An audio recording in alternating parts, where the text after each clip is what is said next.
Hey, my name is Mike. I'm an AI enablement engineer here at Bitovi, and today I'm going to be giving you a run through of the basics of using GitHub Copilot. So we're going to take a look at some of the core concepts and just how to use the agent and talk back and forth with it. And we'll be vibe coding a little browser game as we go. So this is going to be pretty fun. Feel free to follow along and build your own little game, and the concepts will transfer right over. So the first thing we'll do is just take a look at this interface that we have. So this is Visual Studio Code that's open. And over here on the left, I have my folder open. This is the folder I'm going to be working in. I also have this little .github folder. This is a folder where you can store files specifically for Copilot. We're not going to be using that too much, but I just kind of have it here to help me out with the demo. And then over on the right, I have my chat open. So I can click on this little bubble icon and it opens up the Copilot chat. Now, this is where we're going to be interacting and prompting Copilot. So we'll be sending it messages. So let's take a look at what's going on here. Down at the bottom, this is where we can type our prompts. And probably the first thing to point out is the model picker. So that's down here. Now, Copilot is an AI agent, which means it's sort of like a framework for being able to write code and run commands and just kind of do software development with an AI. And Copilot can use different models. So there's these different like large language models, and some of them are smarter than others. There's constantly new ones coming out. You can think of these as kind of like the brain for the AI agent, and you can select which one you want. So there's different models here. These are going to change over time. But they each have like different abilities, and some of them are smarter or more powerful. Some of them can reason more. They might take longer to respond. Um, a good kind of default is just to select auto and you will get a little discount. In this case, Copilot will select which one automatically, but then you can also pick a specific one. So there's LLMs here from different companies, like the Claude models are from Anthropic. You have OpenAI's GPT, and there's some Codex models.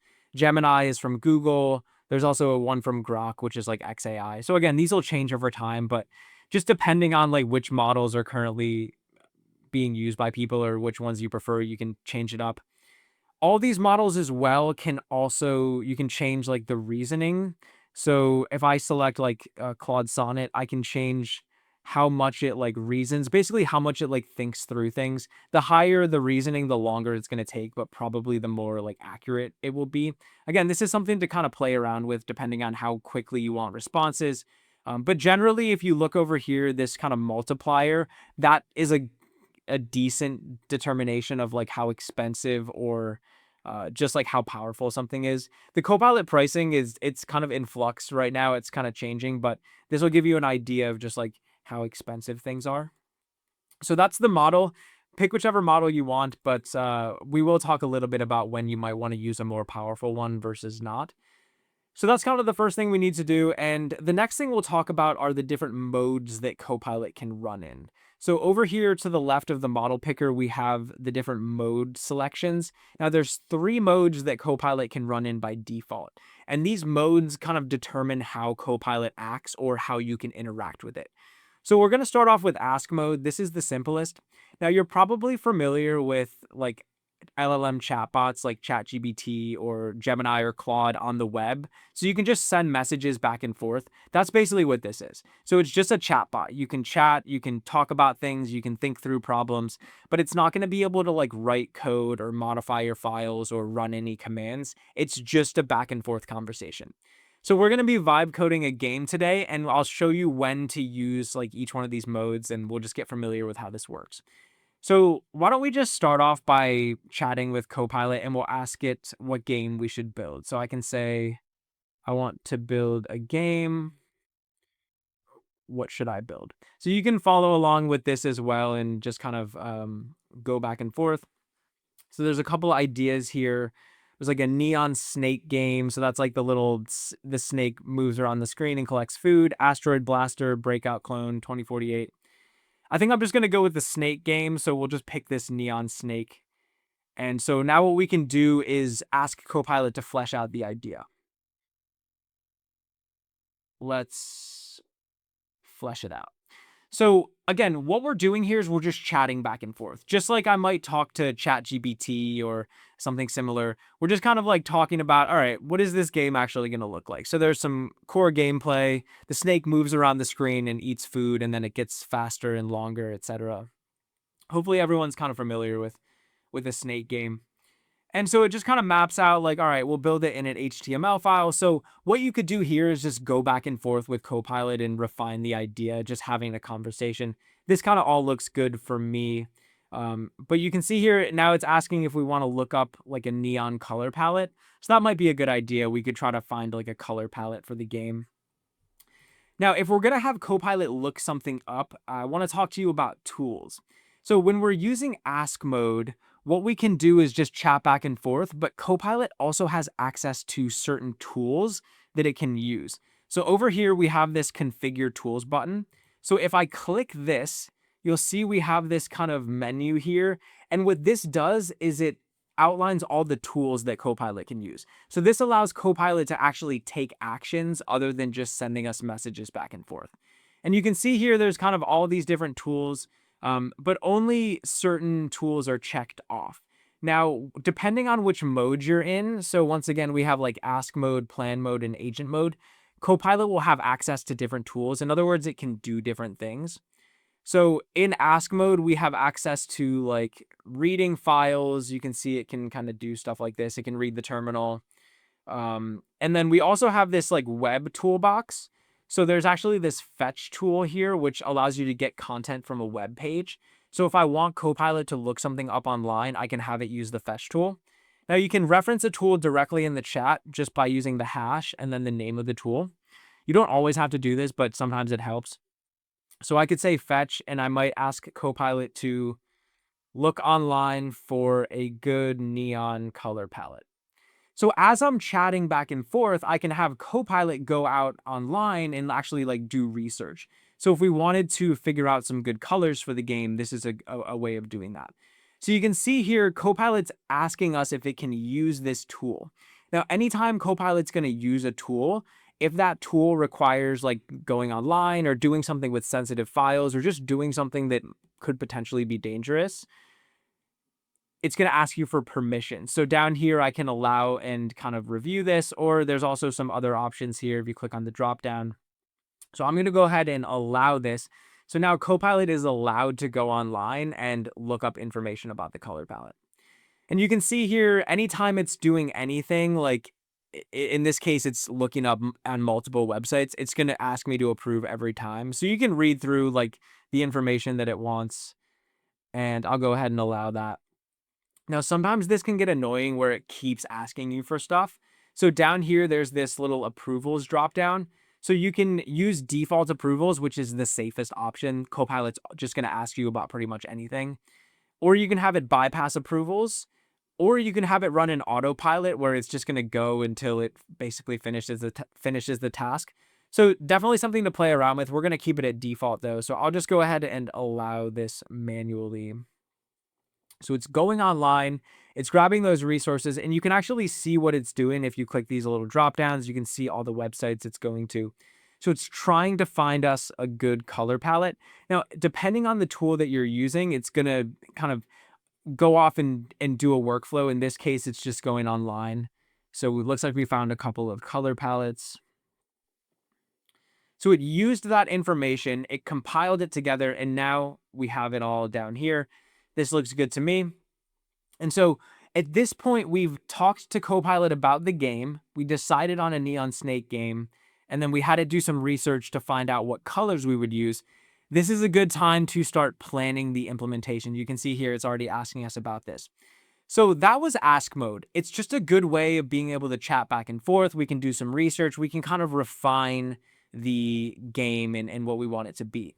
And now what we want to do is move into plan mode. So plan mode is a special mode Copilot will use to create implementation plans. So again, Copilot's all about writing code. It's all about helping us implement something like a game or something in our project. So plan mode is optimized for being able to like come up with implementation plans for writing code. So when I switch over to plan mode, now I can ask Copilot to develop a plan for the game. Now, just like Ask mode, Plan mode also has access to specific tools. In this case, it has access to a couple of other tools that are relevant for planning. Like one of them is this sub-agent tool, which is, we actually have a couple of videos on that on our channel if you want to learn more about sub-agents. But now it's going to go off and create a comprehensive implementation plan. So once again, in this mode, it has kind of special instructions and like special context around being able to create plans. And you can see up here, it created this plan markdown file. So I can open this right over here in the text editor, and we can actually just preview this. So this is kind of the plan that Copilot came up with. You can see it maps out the color palette, and then we have the different phases for being able to implement this. So we create index.html, adding in some constants, there's some game logic that needs to be added in, some rendering, etc. So you can review this plan. Now, it won't always create one of these plan files, but generally it does. And then it'll kind of outline the plan down here. And so now you can like chat back and forth and refine the plan if there's things that you want to change. But otherwise, we can start implementing. Now, you can click on this Start Implementing button, or you can go over into agent mode. This is basically what it's doing. So the third mode is agent mode. Now, agent mode, if you look in the tools here, has access to every tool. So agent mode is like kind of the default mode that Copilot is in. This is where it's going to be able to edit files, run tests, run commands. It can essentially do anything that you would want it to do. So when we want it to start writing code, we want to move into agent mode, and then I could just say start implementation. Now that's exactly what would happen if I clicked this button, but I'll just go ahead and enter it. Now, once again, we're in agent mode. That's really important. And so it'll read that plan, and then it'll start implementing. Now, one thing I want to point out is that throughout this chat, right, we've been discussing the game. We've been talking about, the different functionality, how it's going to work. We got the color palette, and then we compiled it all into an actual implementation plan. Now, when I tell Copilot to start the implementation, it has all of this information. So it has all of this kind of context that it can use in order to do that. So that's kind of really useful, is it'll just be able to use all that information, and then that can be kind of added in when it's going to write the game. All right, so you'll see here, it's changing some files, and we have a nice little interface. And then there's also this little to-do list, so you can see as it's like going through the implementation, it's keeping track of what it's doing. And now it looks like it's created the file. So if I click over here, you'll see this is all kind of highlighted in green. You can see all the changes, and then you can keep or undo them if you want. But here, what it's doing is it's asking us to run a command. So in addition to writing files, agent mode can run commands like in a terminal. So any command, like if you want to run tests, or in this case, a web server, we can do that. So Copilot's going to serve this app up on a web server, and I'm going to go ahead and allow that. Now you can configure which commands are allowed specifically, but we can just allow this one manually. So now it's running the command. It looks like there was an error. So even if there is an error in a command, it should be able to kind of fix that and handle it. Again, in agent mode, it's very autonomous. So even if it can't do something, it'll be able to kind of fix it. And so now it looks like we're running this app on localhost 3000. So I can open this, and you can see I can actually open it directly from Copilot. And now we can play around and actually use the game. So we have our little snake game. I can collect the food, and then I can test it out and make sure that it's working correctly. So there's our little vibe-coded game. Hopefully you were able to get something working as well, and we can view it directly here from the browser.